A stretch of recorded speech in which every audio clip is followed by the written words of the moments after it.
In this episode, I am going to be reviewing The Green Sea, which is an Irish film directed and written by Randal Plunkett, and it starred Katharine, Isabelle, Hazel, Doupe, and Dermot Ward.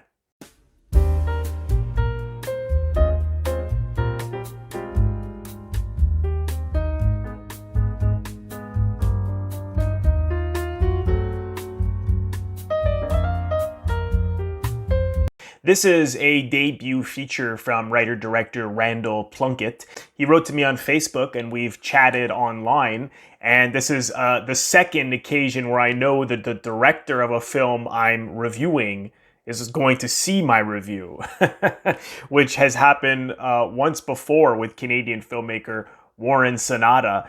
So today I'm talking about his new film called The Green Sea, which I enjoyed. I think there are a lot of great things in it, and then I think there are things that didn't work about it. To me, it was a character study meets surrealism, and just bear with me. I'll certainly get to why I didn't feel those two things worked very well together. Not that they don't work together in cinema, because they certainly have. But with this film, I didn't feel it quite worked. But focusing first on what worked, I thought the performances were incredible. Katharine Isabelle, who's actually from Canada like myself, is an incredible performance. And I don't believe I've seen her in much else. But she just gives a raw, vulnerable performance where I felt everything that she was experiencing, because she plays this alcoholic writer who was a former very successful musician as well. And she's very angry and temperamental and violent and flies off the handle very easily. So Katharine Isabelle, fantastic. Hazel Doupe plays this character who basically is a homeless child that Katharine Isabelle early in the film hits with a car and injures her. I know Katharine Isabelle's character Simone was actually drunk, so she brings her over to her house, and I imagine she did that because if she went to the hospital, they would probably find out that she was drinking and she would get arrested. So she hoped that this young girl wouldn't die. And I just thought the two of them together had a real strong rapport. And I think Hazel Doupe, I think she's going to be an actress to look out for. So she was really, really good. So looking at the essence of the story is basically, as I said, this alcoholic writer who's had a success writing a book 6 years earlier, and now she's trying to write another book, and she's living isolated. The cinematography and the art direction I really liked, because the colors were very dark and muted. There was a lot of dark greens. There was a lot of black. There was a lot of just grays and not much light coming into the room where Katharine is. So she's just a cocoon within her own environment. And I thought it was shot and directed really, really beautifully. But she basically is someone struggling to write, and you see as she's writing, the director cut to a reenactment of basically what she's writing as she's trying, as the visions, as anyone who writes out there, when you write something, usually you can begin to see the images of what you're writing. And so we're seeing this young girl get chased by these men, and she's having a hard time writing, and she seems like she's suffering from writer's block, and she's trying to get another book, developed. The way in which he tells the story is that the information is very gradual.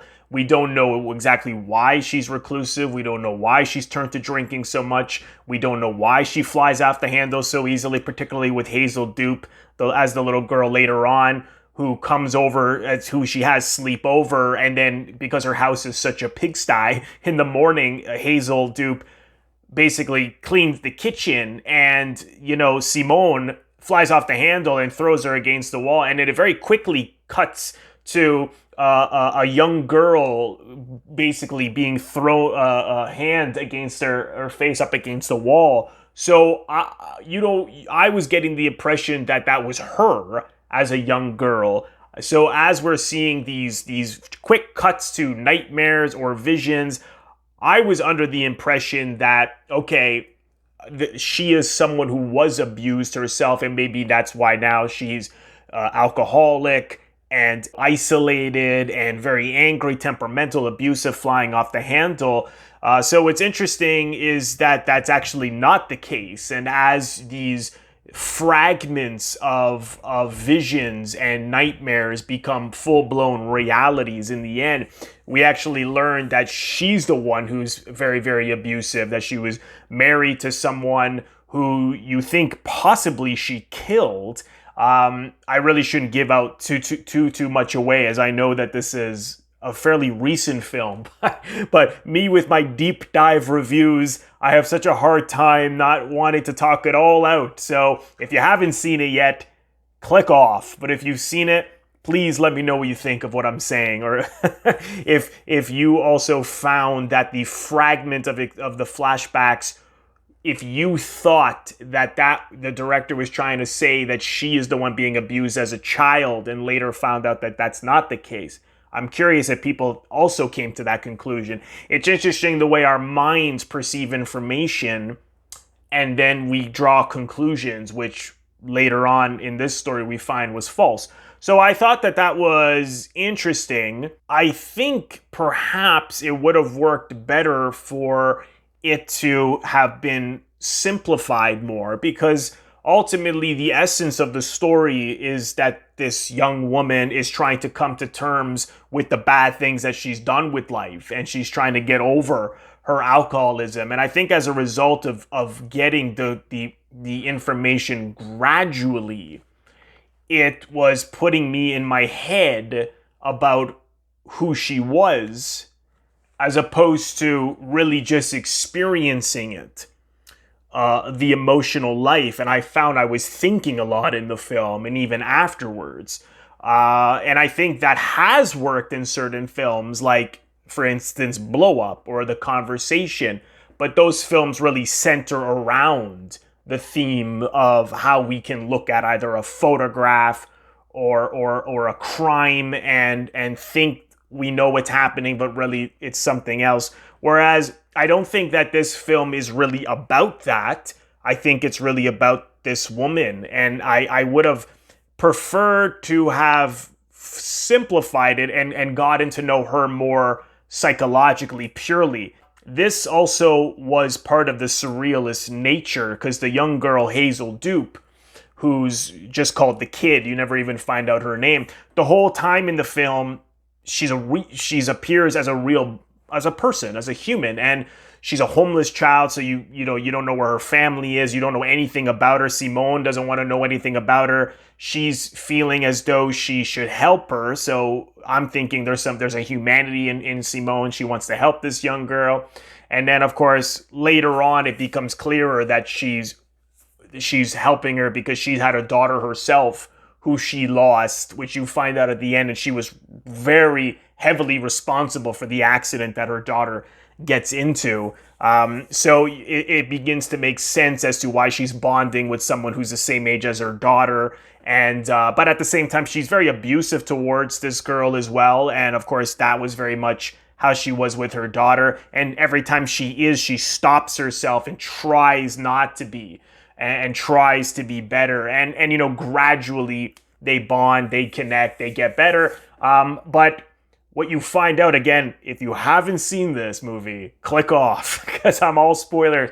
What you find out later is that the kid is actually a ghost, and where it gets, this is where my problem is, and I love surrealism in film, like in 8½, even in Cassavetes' Opening Nights, there are elements of surrealism. It's a Wonderful Life, another film. I love ghosts in films and plays. That goes back to Hamlet, that goes back to Shakespeare.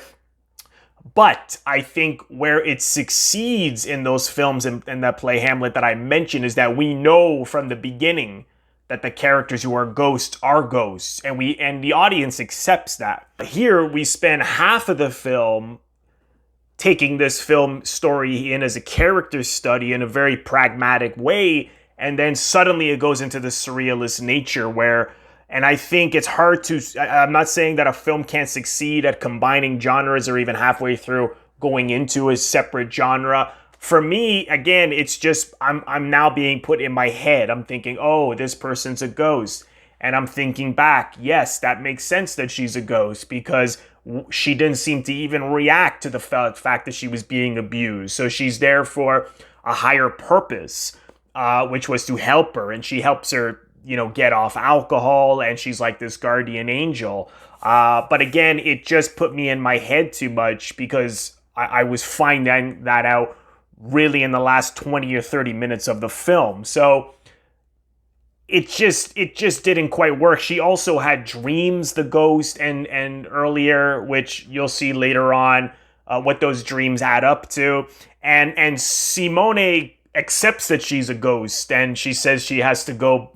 They go to this beach, and she talks about seeing these kids in her dreams, and then she goes, "Oh, there's the kids," and they basically go together and disappear. There's also a character who shows up with just glasses and this hat, and he seems demonic, but he's actually a like an angel-like figure as well. And when the kid has a dream seeing Simone get shot, he comes and puts his hand on Simone to heal her.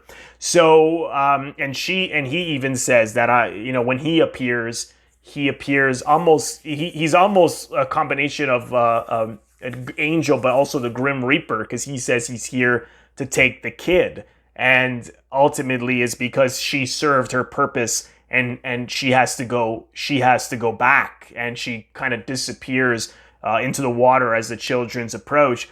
So Simone basically comes to just accept this, and they have this really beautiful scene embracing and saying goodbye to one another. But part of me was thinking, are we in Simone's head? Is this maybe all been a dream? Has the kid even existed?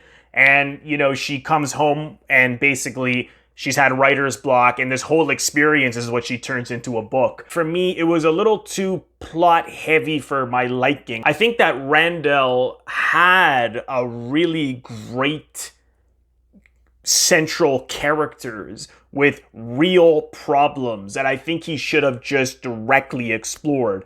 He even has this great scene where she goes out on a date with someone who works at a car dealership, and because she's been someone who's been just been sleeping around with a lot of men in bars and having sex in public washrooms, there's an element there where she associates dating with just pure sex, and right away she comes onto him very strongly after they've had a good date, and he rejects her and says stop, because he knows that she's very, very drunk and she's being aggressive outside, and she tells him off.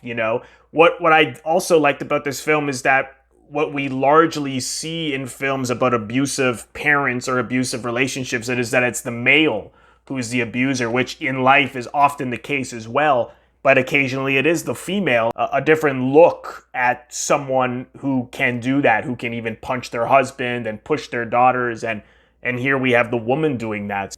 There is also this symbolic nature of turtles, and early on in the film, she's watching a program about turtles, and later on, the man who appears as like the Grim Reaper / angel character basically talks about how turtles, that their parents trust that when they hatch in the water, and that they'll be fine to go on from there. And so very much when you see the young kid basically go back to with all the other angels, and she disappears into the water. So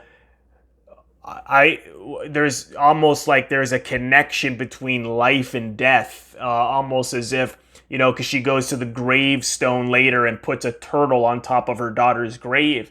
And is that to say that she has confronted and mourned her daughter's death, and maybe accepted responsibility by also writing about it in this book, and really,